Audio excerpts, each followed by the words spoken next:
मुख्यमंत्री देवेंद्र फडणवीस यांनी संपूर्ण राज्यभरामध्ये शासकीय कार्यालयामध्ये मराठी भाषेचा वापर केला पाहिजे आणि मराठी भाषेमध्ये बोललं पाहिजे असा आदेश जो तो दिला आहे। त्यानंतर नाशिकच्या महानगरपालिकेमध्ये उपायुक्त यांच्या कार्यालयाच्या बाहेर या कार्यालयामध्ये मराठी भाषेचा वापर व मराठीमध्ये संभाषण करणे अनिवार्य आहे असा जे ते पोस्टर या ठिकाणी लावण्यात आलेलं आहे। हे पोस्टर जे लावण्यात आलेले आहे ते नाशिकचे उपायुक्त नाशिक महानगरपालिकेचे उपायुक्त मयूर पाटील यांच्या दालनाच्या बाहेर आहे। माझ्यासोबत स्वतः मयूर पाटील सर आहेत। सर, काय आपण सुरुवात केली आहे, पहिल्यांदा नाशिकमध्ये पहिलं कार्यालय आहे, नाशिक महानगरपालिकेच्या मध्ये आपल्या दालनाच्या बाहेर हे पोस्टर पाहायला मिळतं।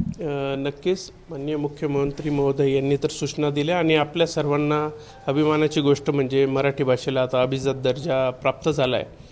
त्याच्यामुळे नुसतं आपण मराठीत बोलून नाही तर तिचं भाषेचं संवर्धन जतन करणं हे सुद्धा आणि त्याचीच एक सुरुवात म्हणून शासनाच्या आदेशानुसार नाशिक महापालिकेमार्फत पहिला पायंडा आपण बघतोय शासकीय कार्यालयात चालू झालेला आहे। आयुक्तांच्या सूचनेनुसार आपण बघतोय लवकरच सर्व दालनांमध्ये अशा एक सूचना लागतीलच, परंतु नुसतं यापर्यंतच मर्यादित न राहता मी आमचा जो अतिक्रमण विभाग आहे यामार्फत सुद्धा आपण 6 डिव्हिजन्स आमचे जे वॉर्ड्स आहे विभागीय कार्यालय आपण बघतो तिथे सूचनापत्रक देण्यात येणार आहे की रस्त्याने पण जाताना जेही आस्थापना आपल्याला दिसतील की ज्यांनी शासनाच्या या मराठी भाषेचे जे मार्गदर्शक तत्व आहेत त्यानुसार आपल्या आस्थापनांवर अशा पाट्या लावल्याने त्यांचीसुद्धा आपण वेगळी एक लिस्ट करतोय जेणेकरून त्यांच्यावर पालिकेचे विभाग त्याचप्रमाणे अतिक्रमण विभागाचं सुद्धा आम्ही त्यांच्यावर कारवाई करणार आहोत की ज्यांनी जर महाराष्ट्रात इथे व्यवसाय करताय मराठी अनिवार्य असून सुद्धा करत नाही मग त्यांच्यावर सुद्धा कारवाईचा बडगा उचलला जाणार आहे। खरं तर आपण पहिली सुरुवात केली आहे, नेमकं त्यामागचं कारण काय? सगळ्या दालनांच्या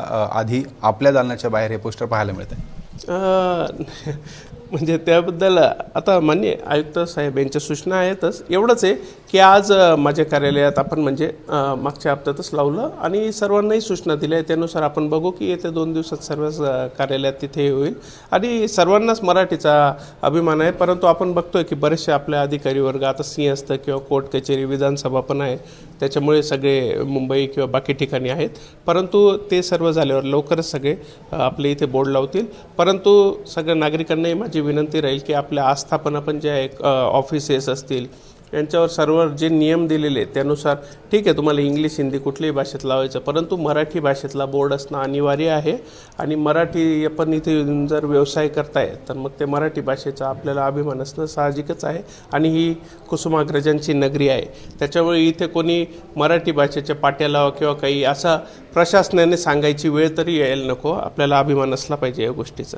नक्कीच ही कुसुमाग्रजांची नगरी आहे। या नाशिक नगरीमध्ये पहिल्यांदा नाशिक महानगरपालिकेच्या अतिक्रमण विभागाचे उपायुक्त असलेले मयूर पाटील यांच्या दालनाच्या बाहेर अशा पद्धतीचं हे आपल्याला पोस्टर पाहायला मिळत आहे आणि त्यानंतर नाशिक शहरामध्ये अतिक्रमण विभागाच्या माध्यमातून सर्वच आस्थापनांच्या बाहेर अशा पद्धतीनं पोस्टर लावलं जाईल आणि मराठी भाषेचा वापर जो आहे तो संभाषणासाठी होईल यासाठी देखील नाशिक महानगरपालिका प्रशासनाच्या माध्यमातून देखील प्रयत्न केले जाणार असल्याची माहिती यावेळी उपायुक्त मयूर पाटील यांनी आपल्याशी बोलताना दिली आहे। कॅमेरामन मयूर बारगेसह शुभम बोडके, एबीपी माझा, नाशिक।